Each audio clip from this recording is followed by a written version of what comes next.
Hey there, creepy peeps, and welcome to another movie review.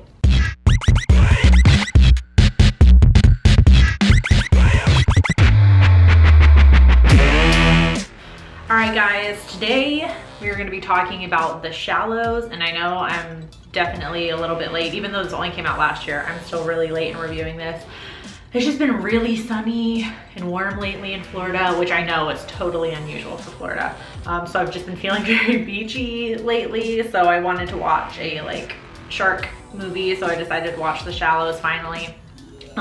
It's directed by this fine gentleman right here, whose name I don't know how to pronounce, so I'm not even gonna bother. And if you don't know anything about The Shallows, which I feel like trailers were everywhere before it came out, it's about a surfer, Nancy, who gets trapped about 200 yards off of shore while surfing, while she's like trapped on this rock by a shark. Yeah, so let's jump right into my analysis of this, which there's not, in my opinion, there wasn't much to analyze. Conventional setup. Nancy is trying to find this beach in, where the fuck was she? Mexico or something like that. I'm pretty sure it's like Mexico or something. She's trying to find this beach that her late mother visited when she found out her mother was pregnant with Nancy. So it's kind of like a daughter quest or whatever. So she finds the beach and she goes surfing and she gets attacked by the shark, winds up on a rock, you know, and then stuck there. So it's a pretty conventional setup and very conventional horror setup where like smashed into the first 5 minutes, she gets like super isolated. Like apparently she went there with a friend, but her friend is hungover and couldn't come with her to the beach. She gets dropped off by a local who, you know, is a local, so he's not there like waiting for her or anything like that. So she's there all by herself. Nobody will tell her the name of the beach, so she doesn't know where she is. So even when her sister calls her while she's on the beach, she can't tell her where she is. Isolation horror setup where you know, like, that's obviously nothing good is gonna happen. As soon as nobody knows where you are, you don't know where you are, that sort of thing. You've been abandoned by all of your friends. You know nothing good is gonna happen. So it's a very conventional setup.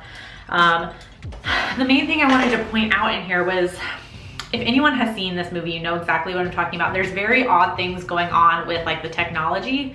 So like right when the movie opens, she's in the car with this local driving her to the beach and she's looking at pictures of her mother on her phone. And it's like this like really weird projection thing that happens with the phone. So it's like you see her looking at the phone, but instead of like cutting to the phone where she's like flipping through, so you can see it like kind of like pops out. It's really weird. If I can get an image of it, I'm gonna put it up here so you guys can kind of see, if you can see on here.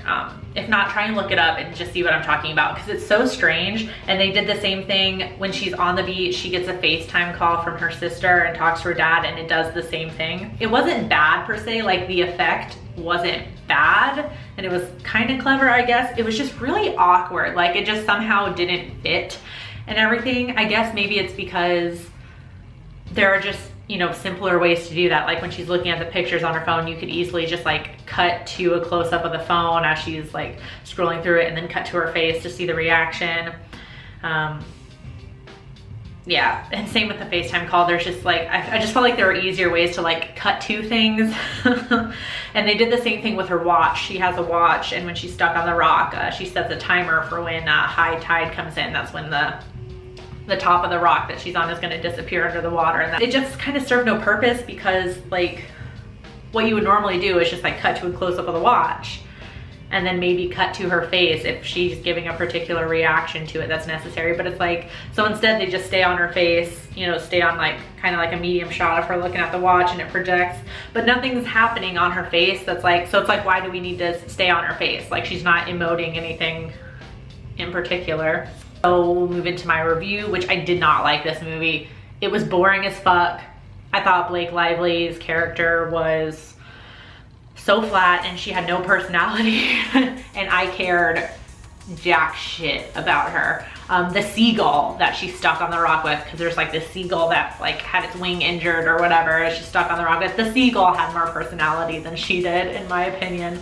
So I just didn't give a fuck what happened to her, which, as you all know, like in a horror movie, that's kind of important. Like if, you know, if you want the people to root for the protagonist, they gotta be like likable so you can care about them and care what happens to them. So once you stop caring about the character, you kind of just stop caring about the movie, especially when it's a movie like this where we're just stuck on the rock with Blake Lively the whole time. So and there's just really random scenes in there, like this beach is like kind of like hidden and looks like kind of like a secret beach that only certain people know about. And randomly when she's stuck on the rock, there's like a fucking drunk or something like that's passed out on the beach that she happens to notice and like gets the attention. It's just like it's like scenes like that just could have been cut out completely because they made no sense and they didn't further the plot in any way, in my opinion. So why shouldn't you watch it? There's no one that you're gonna care about really, and it's predictable. It's really predictable. So I'm gonna change up my rating system again. I think I'm gonna stick with this one. I say this all the time. Thank you so much for bearing with me every time I change up stuff about my videos, like the format and stuff like that. I say this every time. I'm just trying to make my channel as good as I can make it. So I really appreciate you guys bearing with me with this. So this is kind of gonna go along with what I had before. It'll just be out of 5. I'm gonna give this one sassy seagull out of 5. It was bad. And like I do now, like I do every time, I'm just gonna quickly go over the ratings that it has online right now, which I'm just gonna go ahead and say right now, I don't agree with any of these. Yeah, I don't know how much these people were getting paid to rate this movie. I just had to remind myself that no matter how well versed you are in film and cinema and things like that, reviewing and critiquing is all just subjective. So I don't know. Personally, I feel like these people either got hit on the head real hard before they saw this movie, or they got paid a lot of money to give it a good review. So right now on IMDb, it has a 6.4 out of 10, which I don't agree with at all. Rotten Tomatoes has a 78%. 78% with 60% audience rating. Again, don't agree with that at all. And the most surprising one is Roger Ebert. On Roger Ebert right now, it has a 3 out of 4, which I think is fucking insane. Like, what the fuck? I skimmed through some of the reviews on Rotten Tomatoes and Roger Ebert. The one on Roger Ebert just like fucking blew my mind. Like the person, I can't even remember the name of the critic that wrote this, Max something or Mark something, I don't know. They equated the action and the tension to Mad Max Fury Road, which I'm sorry, but that's not even an opinion anymore. That's just a fact. There's no fucking way that the action in The Shallows equates to Mad Max Fury Road. No way. If you read that review before you see this movie, it is not fucking true. Right, so I think that goes without saying. I did not like this movie. I feel like shark movies are kind of coming to an end now. I found myself the whole time, because I've seen so many years of Shark Week, I feel like they say this every year on Shark Week, that it is just so incredibly unlikely that a shark would stalk and hunt a human for food. Like, we're not food to them. We're not their normal diet. So like in this movie, this shark is like specifically hunting her.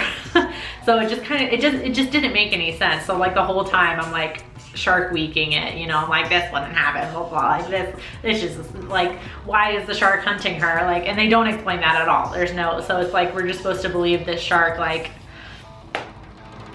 inexplicably, you know, just wants to hunt her for some reason.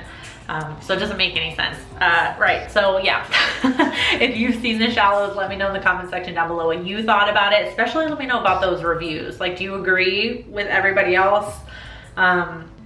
With those like kind of not bad ratings? Do you agree with that? Do you not agree with that? Let me know your thoughts. And until next time, stay strange. Bye.